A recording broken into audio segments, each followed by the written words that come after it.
Karen from County Fairgrounds USA, countyfairgrounds.net. Welcome to today's podcast. Do I have the famous Benjamin Jackson on the phone? Yes, you do. Hi, Benjamin. How are you doing today? I'm doing all right. I'm burning up in Mississippi. Oh, I'm sorry. Well, you're fine. It's just very, very hot. And the fair I'm at ain't that good anyway. Oh. Okay, so you're a hypnotist comedian, so you want to tell me how you got started in that? Sure. It's going to be a long story. Well, it ain't going to be that long, but okay. And you ready? Uh-huh. All right. So I was in Charleston, South Carolina, and there was a hypnotist there by the name of Steve Boehner, and he was hypnotizing people at the fair. And I went there, and one of the guys that I work with, he went up there to get hypnotized, and I was just very infatuated with the things that the hypnotist had him doing, especially when he sent him back into the audience and told him he would stand up and say, "I am an Oscar Mayer wiener." And he did it.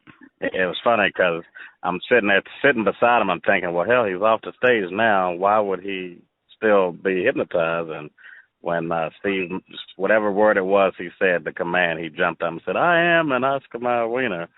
So he got embarrassed when Steve said awake, and he went through the bleachers. Instead of walking down the bleachers, he slipped through the bleachers and went down that way.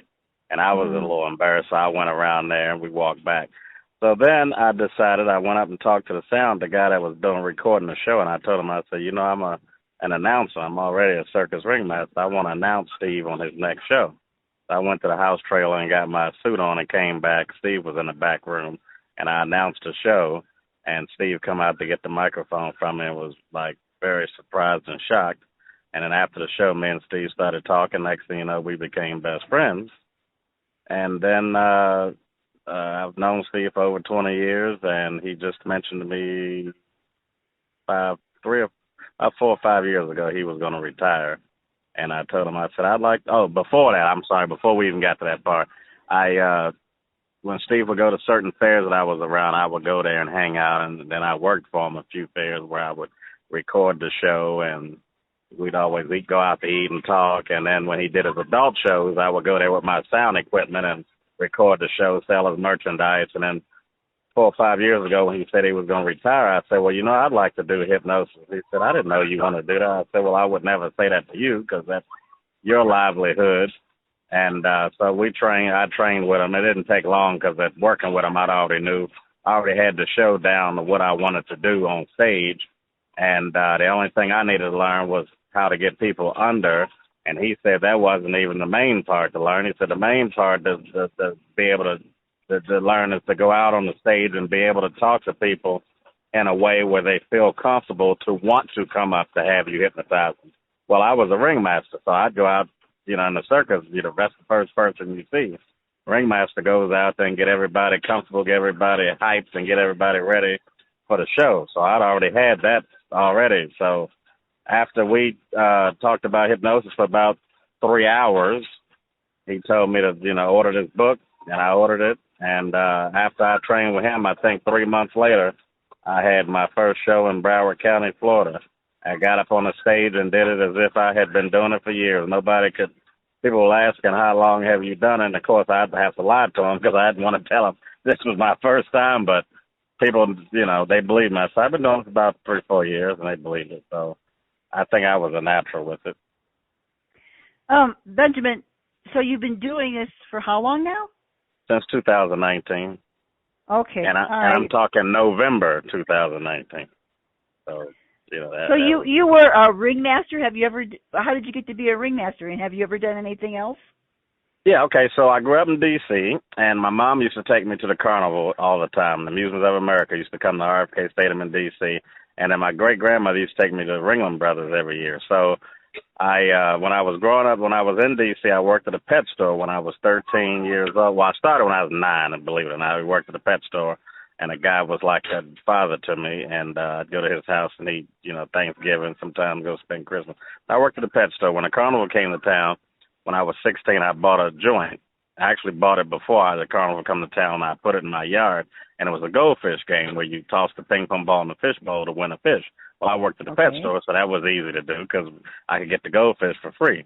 Actually, I didn't even use goldfish. I'm sorry. I used Siamese fighting fish, the pretty betas that you could only put one. Right. Right. That's what I used because the other guy had goldfish. I figured if I had betas, I would get more people to play. Plus, betas are warm water fish. Goldfish are cold water fish.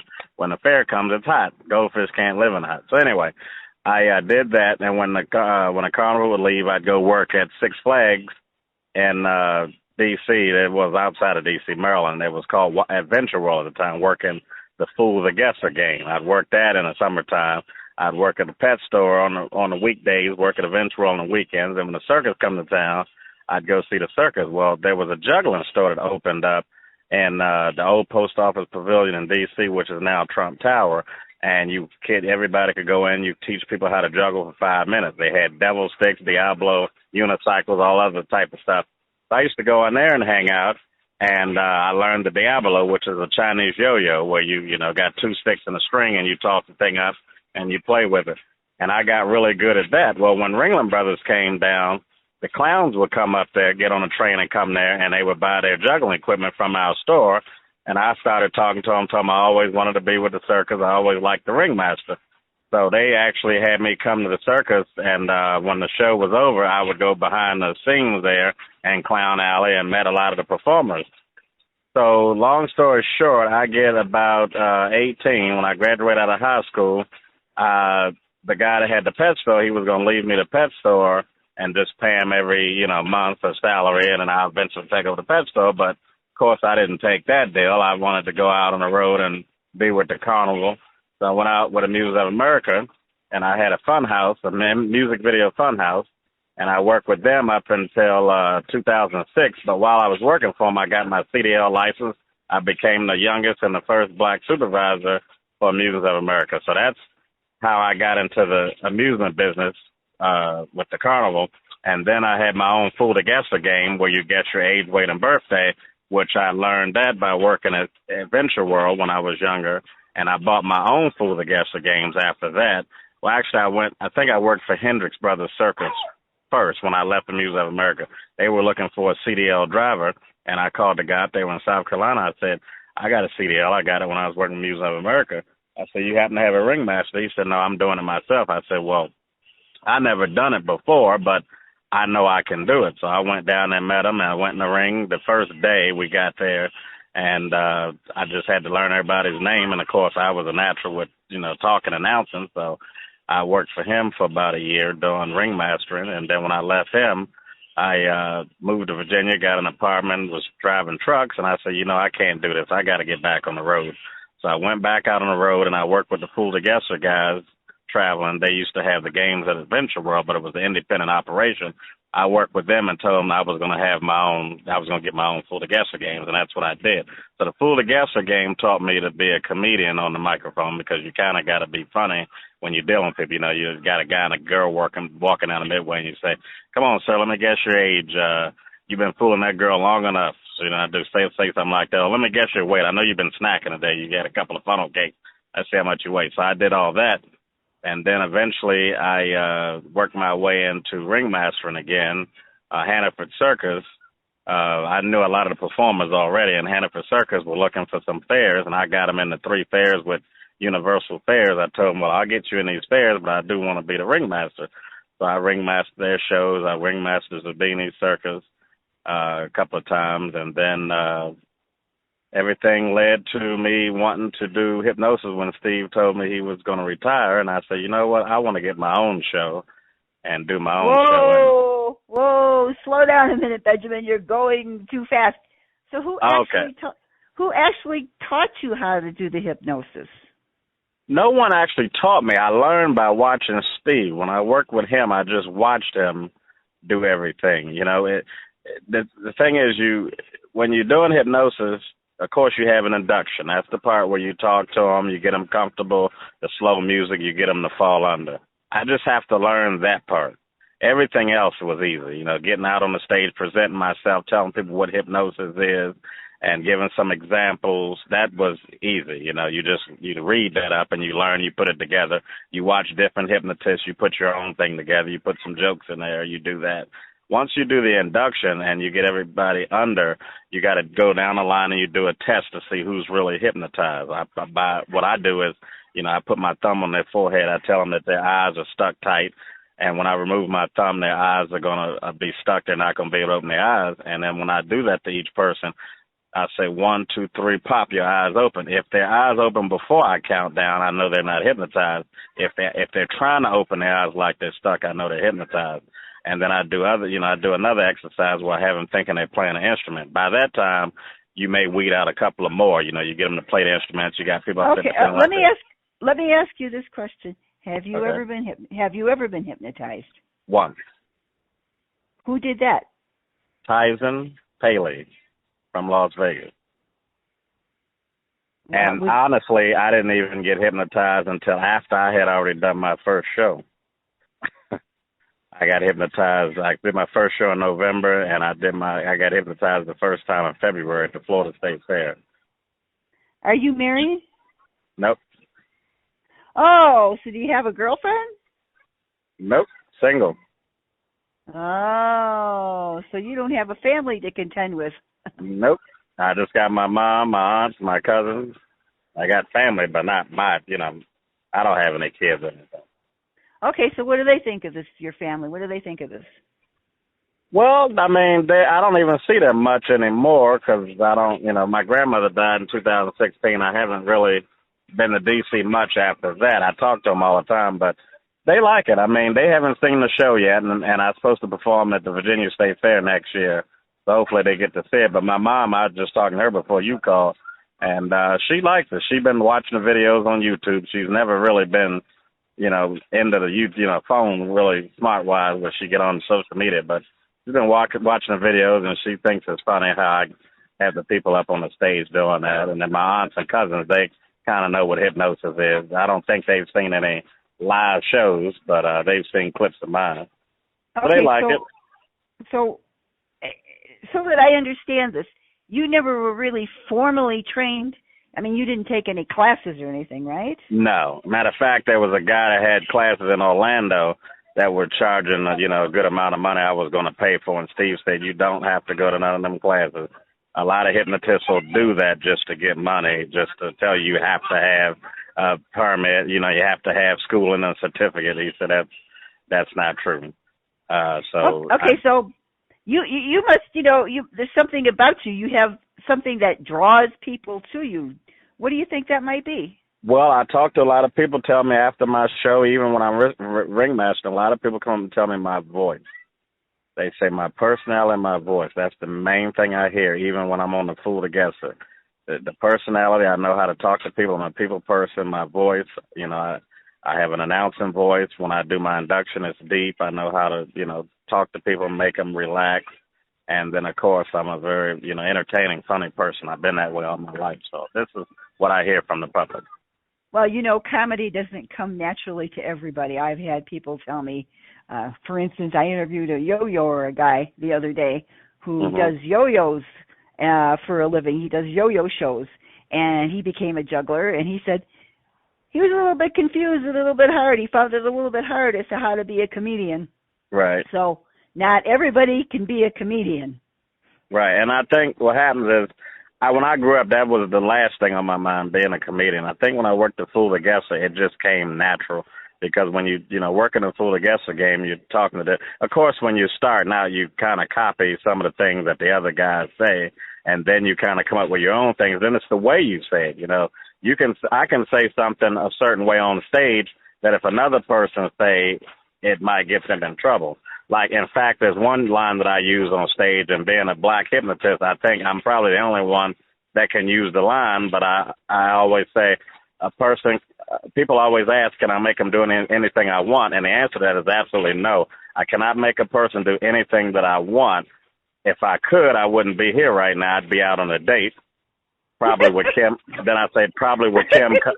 I say probably with Kim Kardashian. I say, well, the reason why I pick her because she seems to like them black and ugly. So I can say that on stage and get a good laugh, whereas that, I don't know if anybody else can say it and make it sound the same way. Kim Kardashian? Yep. Okay. Why Yeah, Kim Kardashian? Like I said, I only pick her because she seems to like them black and ugly. Oh, you think yourself is ugly? No, but I say, it's funny. I just use that as a joke, but I said that one time, and a little girl, she was sitting up front on the carpet. She couldn't have been no more than 7 years old, and she said, "You're not ugly." I thought it was the cutest thing. But no, I just use it as a joke, just a line, something different. Okay, so Benjamin, tell me what you've done a lot of shows, and I take it you've done some state fairs because you seem to be fairly famous. So, what was your first big event? Well, honestly, I don't. Well, yeah, I have done state fair, a couple. I haven't done a lot. I'm just basically getting my route. I'm just basically getting fairs to know who I am and, get me booked. Now, the first fair I done was Broward County Fair in Florida. In fact, I do that every year, and now I'm the entertainment director for that fair. But I would say the first state fair I've done would be Georgia State Fair. I've done Georgia State Fair with Mark Lovell. I've done that at least I think I've done it 3 times. Do the Alabama State Fair. I've done that one a couple of times. But this year I'm excited because I have the Big E in Massachusetts, which is one of the largest fairs in the country. I got that one this year, and I got Erie County Fair in Hamburg, New York, which is another big one. Wow. I just signed the Osceola County Fair in Kissimmee just yesterday, and I got that 2023. And I just signed yesterday the Orange County Fair in Middletown, New York this year. So I do believe this year I have 9 fairs so far. 9 fairs. And I think next year I'm probably going to have 15 or more. And I don't use a booking agent at all. I book my own fairs because being in the carnival business as long as I've been, I know a lot of carnival owners. I know a lot of fair managers. And because of that, I just know the right people. And I do believe after I play Erie County Fair and I perform at the Big E, that's going to open up many more doors. Okay, I noticed on your website that you sell audio hypnotist files. Right. How did that happen? So every hypnotist I know, they have audio programs at the end of the show, so you stop smoking, lose weight, have better memory. And, of course, the person who trained me, Steve Boehner, he has all the literature for about 20 different audio programs. And the thing is, I have to basically sit down in a quiet room and read everything. And if I got to do the induction I had to record the induction and read everything off the script for people to, if they want to stop smoking, lose weight, or have better memory, they can listen to that audio program and be able to do that in the comfort of their own home. And I've talked to a couple of people that had bought Steve's Stop Smoking when I was working for him. And the lady explained to me, when you put it on, you want to put earphones on, sit there. For 30 minutes is the program, and you want to sit there and you want to play this. And she said after she played it, she didn't have an urge to smoke cigarettes for that particular day. The next morning, she got the urge. She played it again. She didn't get the urge for 2 or 3 days. So then she played it a whole week. She went 3 weeks without smoking, and she got the urge. Then she played it another week. Eventually, she stopped smoking, and she said this has been 3-4 years she had stopped smoking at the time. So I decided to do the Stop Smoking, Lose Weight, Better Memory because I figured those are the top ones. So I've had those available after the show, and I got them online. And I just added 3 within the last couple of months. Drug addiction, stress and anxiety, and pain relief. I added 3 more to the site because there are a lot of people at the end of the show that want to do that in hypnosis. A lot of people come to the show because a lot of fairs that I do, people have not seen a hypnotist show before ever. And I always conduct a survey at the beginning of the show telling, I say, how many people, by round of applause, how many people actually been to a hypnotist show before? I only get nobody claps. I might get 1 or 2 people. So I haven't played any fairs where they've had hypnotists before. When I get to Erie County, I know they've had one before for years. Well, the fact that people sit there, so a lot of people don't believe in hypnosis. I didn't believe in it either. The fact that they sit there and they watch the show, they either have somebody that come up on stage that got hypnotized and their family, friends, or they've done it themselves, and the people that don't even have people that they know, they just watch how it starts, and they're like, oh, wow, look at this. And they see me send people back that didn't get hypnotized, and they begin to believe it, and then they come up and they want to buy products. So that's where we get the audio programs. Okay, so you're making a pretty decent living, right? Yeah, the shows pay money. Merchandise doesn't go over as well as it used to back in the day. I know Steve Boehner was telling me he'd play a fair for one day, and he grossed a few $1,000s just on merchandise. Well, now, every hypnotist I've talked to, you'd be lucky if they get $100 a day in merchandise. I don't sell much. I mean, some fairs, after a show, I sell the videos of the show after the show. So, I may sell 2 or 3 videos at the end of the show, may sell 1 or 2 products. But the thing is, I haven't actually been to a big fair where I'm in front of thousands just yet. I'm in front of hundreds, but not thousands. I do believe in Erie County Fair and the Big E. That will tell me exactly how well the merchandise will do. Yeah, I would right, think so. That's what I'm waiting for. And then another... I have to ask you, have you had... with all the stuff that you're doing, bad experiences? Mm-hmm. Right. Well, have you had any? Oh, wait a minute. Repeat that again, because maybe I didn't hear you. Have you had any bad experiences that made you think that maybe you don't want to do this for a living? You talking about hypnosis? Yeah. Not one. Not one. And it's going to be hard for that to happen with me. You seem to be a natural at this. A lot of people I've talked to, and I've interviewed hypnosis people before and comedians, and you seem to have a natural ability for this.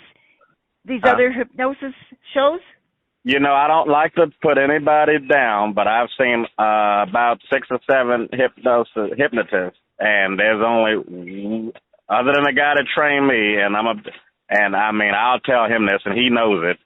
I don't find his show that entertaining to me, and that's because Steve is getting older. He's almost 70, and he told me he doesn't put his all into the show anymore. But Tyson is probably the only one that has a show that I actually like. Oh, and then there's a guy named Mark Savard in Vegas.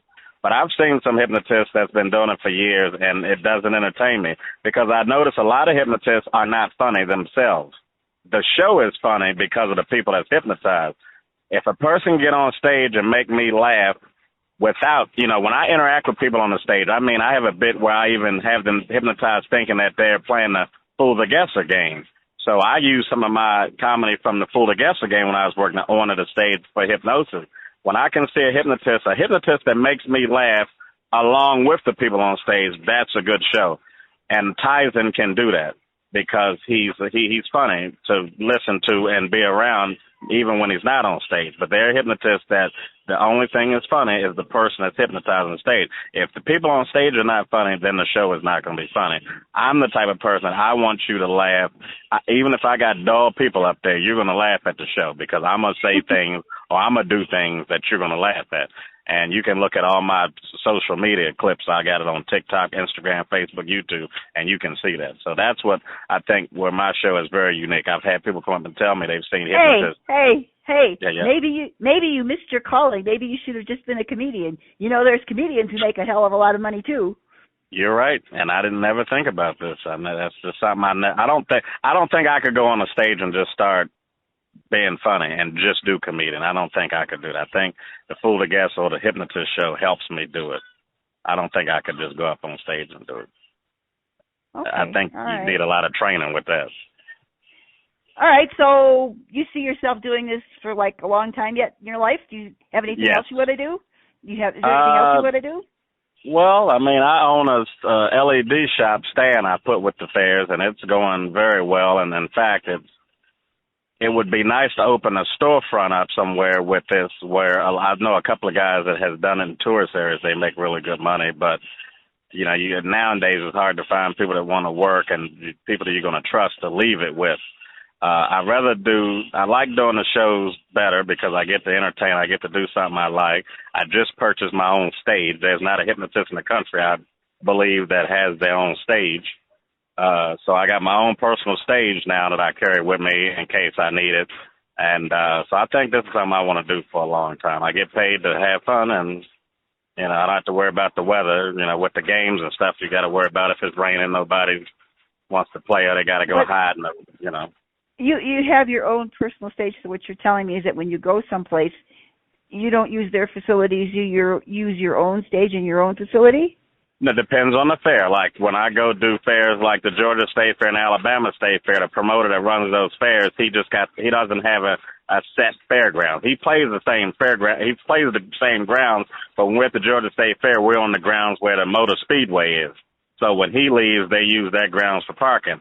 So he don't rent a stage. You know, the Magic guy has his stage. So I got my stage. So if I play smaller events that don't have a stage, I can put mine up. When I go to the Big E and Erie County Fair and Kissimmee, they have stages. So I don't put my stage up. I work off of their stage. Okay. So let me ask you this now. Do you have any more bookings available for this year? Spots? You mean do I have any more what? Empty spots that you'd like to see filled, other places that you would like to perform. Oh, yeah, there's lots of. I mean, I eventually want to perform everywhere in the country. The Ohio State Fair is one that I would like to be at. The Florida State Fair, I've been trying to get in that one, but I got Kissimmee now, so I wouldn't be able to do Florida if they called me right now because that runs at the same time. Another thing I do I didn't tell you is I'm about to start doing my adult shows. A lot of hypnotists, well, not even say a lot of hypnotists, but Steve Boehner, he does adult shows. After the fair, if like a Big E fair, I would start selling tickets for my adult show the second year I go there. And after the fair, I would go to, I'd have a hotel already rent out and use one of the conference rooms and have a 2-hour adult show where I charge people to come see the show. And in fact, when I was at the Georgia... Whoa, wait a minute. So besides the hypnotist you're doing, you have your own dog show? You have your own dogs? You train them? Adult show. Oh, okay. Adult show. Okay. No, not dog show, yeah. So, yeah, when I do it for like a Georgia State Fair, I told everybody after my show, if I had a 2-hour adult show, would you guys come? And I got emails. So there's a possibility I may go to Georgia in February when I'm not doing anything and just you go on social media and promote myself doing an adult show. And you do it at one night and you tell everybody and you sell tickets and you just do the same thing, but it's more adult contact. No nudity, nothing like that. It's just, like I do a Jerry Springer bit where I have the people hypnotized that think they're on the Jerry Springer show. And, it's a little bit, there's a little cursing involved in that, but yeah. So it's more adult thing. So okay, that's big. Okay, go ahead. All right. So how do people reach you if they're interested in booking you? And are you reachable? Sure. You can you can email me at hypnotistbenjamin@gmail.com, or you can go to my website, www.hypnotistbenjamin.com. I'm all over social media. You can just do a Google search or any kind of search on any social media platform. Just put Hypnotist Benjamin Jackson, and I come up everywhere. Okay, Benjamin, I've thoroughly enjoyed talking to you, and I'll get this up and we'll see what happens. All right. Thank you much. I appreciate it. Okay. Thank you. Bye-bye. You be safe. Bye-bye. Bye.